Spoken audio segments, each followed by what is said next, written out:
दोस्तों आज की इस वीडियो में हम बात करने वाले हैं पोस्ट ऑफिस की सीनियर सिटीजन स्कीम यानी कि योजना के बारे में। दोस्तों इसमें जो बुजुर्ग व्यक्ति है वो अपना अकाउंट ओपन करवा के अपने पैसों को इन्वेस्ट करा के ना कि उसे सुरक्षित बल्कि उस पे अच्छा खासा ब्याज दर कमा सकता है। बात करते हैं इस अकाउंट को ओपन करवाने के लिए, तो पोस्ट ऑफिस में जाके आप आपका आधार कार्ड और पैन कार्ड दे के आप ये अकाउंट ओपन करवा सकते। बात करेंगे इसे ओपन कौन करवा सकता है, इसमें आपको कितना डिपॉजिट करवाना रहता है और इस पे आपको क्या इंटरेस्ट रेट देखने को मिलता है, प्री मैच्योर क्लोजर क्या आप करवा सकते हैं, अकाउंट की मैच्योरिटी क्या रहती है और अगर आप अकाउंट बढ़ाना चाहते हैं कुछ सालों के लिए तो उसका प्रोसेस क्या होता है। अंत में हम आपको ये भी बताएंगे कैलकुलेट करके कि आप कितना इन्वेस्ट कर रहे हैं तो आपको कितना उस पे ब्याज दर देखने को मिल जा रहा है। तो वीडियो काफी इंटरेस्टिंग काफी नॉलेजेबल है। आपसे रिक्वेस्ट ये है दोस्तों कि वीडियो आप एंड तक जरूर देखें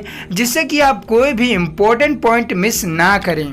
बात करते हैं सीनियर सिटीजन स्कीम कौन ओपन करवा सकता है, तो कोई भी व्यक्ति जो 60 साल से ऊपर का है वो इस अकाउंट को ओपन करवा सकता है। वहीं बात करेगा रिटायर्ड सिविलियन एम्प्लॉय की, तो वो अगर रिटायरमेंट लेते हैं 55 से 60 साल की उम्र के अंदर और उनका जो रिटायरमेंट का बेनिफिट है अगर वो ले लेते हैं तो 1 महीने के अंदर वह इस अकाउंट को ओपन करवा सकते हैं। बात करते हैं रिटायरमेंट डिफेंस एम्प्लॉय की, तो वह 50 से 60 साल के बीच में जब भी वो रिटायरमेंट लेते हैं और उनका रिटायरमेंट का बेनिफिट वो जब ले लेते हैं एक बार तो वह इस अकाउंट को 1 महीने के अंदर ओपन करवा सकते हैं। अब बात करते हैं इम्पोर्टेंट पॉइंट की, तो अगर आप इसमें जॉइंट अकाउंट ओपन करवाना चाहते हैं तो आप अपने वाइफ या हस्बैंड के नाम से जॉइंट अकाउंट ओपन करवा सकते हैं। 5वां पॉइंट है, अगर देखिए इसमें आपका जो भी लायबिलिटी रहता है एट्रीब्यूशन रहता है वह फर्स्ट अकाउंट होल्डर के नाम पे होता है। तो चलिए अब बात कर लेते हैं डिपॉजिट के बारे में। तो मिनिमम डिपॉजिट आपको इसमें 1000 करवाना पड़ता है और मैक्सिमम डिपॉजिट आप 15 लाख तक कर सकते हैं। यहाँ पे ध्यान देने वाली बात यह है कि अगर आप 1000 से और प्लस अमाउंट डालना चाहते हैं तो आपका वो मल्टीप्लाई होना चाहिए 1000 से यानी कि 1000 से। देखिए इसमें आपको एक एडिशनल बेनिफिट मिलता है यानी कि आपको सेक्शन 80C इनकम टैक्स के थ्रू आपको टैक्स बेनिफिट देखने को मिलता है। चलिए अब बात कर लेते हैं इंटरेस्ट रेट की, जो कि चल रहा है 7.4। दोस्तों इसका इंटरेस्ट रेट आपको क्वार्टरली बेसिस पे देखने को मिल जाता है। इसका इंटरेस्ट रेट आपको 31 मार्च, 30 जून, 30 सितंबर, 31 दिसंबर को देखने को मिलता है। ये जो भी आपका इंटरेस्ट रहता है वो ऑटो क्रेडिट हो जाता है आपके पोस्ट ऑफिस के अकाउंट में। अगर आपका CBS ऑफिस में अकाउंट है तो उसे आप ECS में करवा सकते हैं। पोस्ट ऑफिस के इस अकाउंट पे आपको ब्याज पे TDS भी लगता है, यानी कि आपका जितना भी टोटल अकाउंट है उसमें अगर आपको टोटली इंटरेस्ट 50,000 से ज़्यादा आपको मिलता है तो आपका TDS लगता है।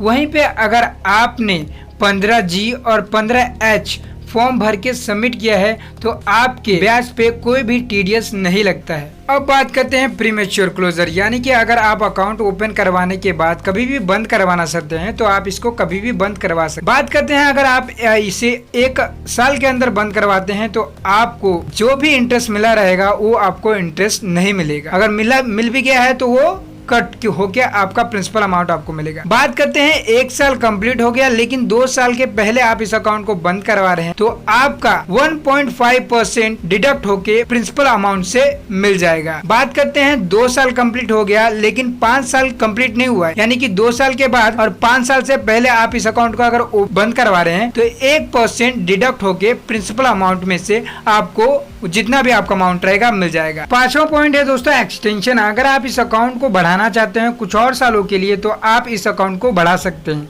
बात करते हैं अगर आपने एक्सटेंशन करवाया 1 साल के लिए या फिर एक्सटेंशन करवा रहे हैं और आप इस एक्सटेंशन को रोकना चाहते हैं बंद करवाना चाहते हैं तो आप कभी भी बंद करवा सकते हैं और आपका कोई भी डिडक्शन देखने को नहीं मिलेगा। अब हम बात करने वाले हैं इसकी मैच्योरिटी पीरियड की। तो इसका मैच्योरिटी पीरियड 5 वर्षों के लिए रहता है। आप चाहें तो 5 वर्षों के बाद एक एप्लीकेशन फॉर्म दे के पोस्ट ऑफिस में मैच्योरिटी के लिए अप्लाई कर सकते हैं। इसमें जो भी आपने इंटरेस्ट ऑन किया है प्रिंसिपल अमाउंट पे आपको आपके सेविंग अकाउंट में ट्रांसफर कर दिया जाएगा, अदरवाइज आपको चेक के जरिए ये दे दिया जाएगा। सेकेंड केस की बात करते हैं। अगर समझ लीजिए अकाउंट होल्डर की डेथ हो जाती है तो क्या होगा? तो इसमें दो केसेस हैं। जो भी आपका अकाउंट रहेगा, यानी जो भी आपका अमाउंट रहता है वो आपके सेविंग अकाउंट में ट्रांसफर हो जाता है। और तीसरे केस की बात करते हैं। समझ लिए इन केस जॉइंट अकाउंट था और एक पर्सन की डेथ हो जाती है, यानी कि पति और पत्नी में से किसी एक पर्सन की डेथ हो जाती है, तो जो भी सेकेंड होल्डर है वो चाहे तो इस अकाउंट को कंटिन्यू रख सकता है, अदरवाइज वो चाहे तो इस अकाउंट को मैच्योरिटी के लिए अप्लाई कर सकता है। इसमें क्या होगा, जितना भी आपका इंटरेस्ट ऑन रहेगा वो आपको सेविंग अकाउंट में देखने को मिल जाएगा। अब बात करते हैं अकाउंट को एक्सटेंशन की, यानी कि अगर आप इसे बढ़ाना चाहते हैं तो आप इसे 3 सालों के लिए बढ़ा सकते हैं। इसे बढ़ाने के लिए आपको मैच्योरिटी से पहले 1 साल पहले आपको पोस्ट ऑफिस में एक एप्लीकेशन लिख के देना पड़ता है कि हम इस अकाउंट को बढ़ाना चाहते हैं, एक्सटेंशन करवाना चाहते हैं।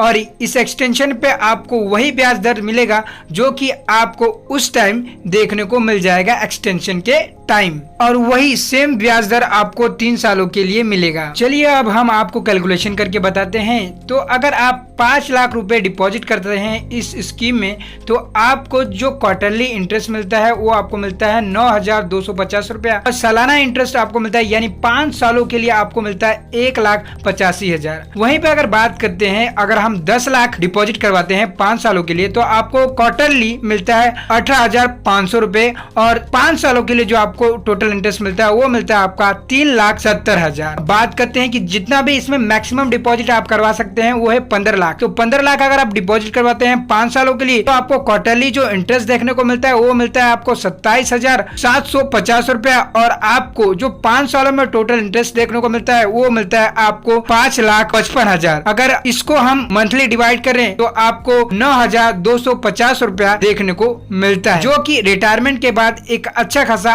अमाउंट है।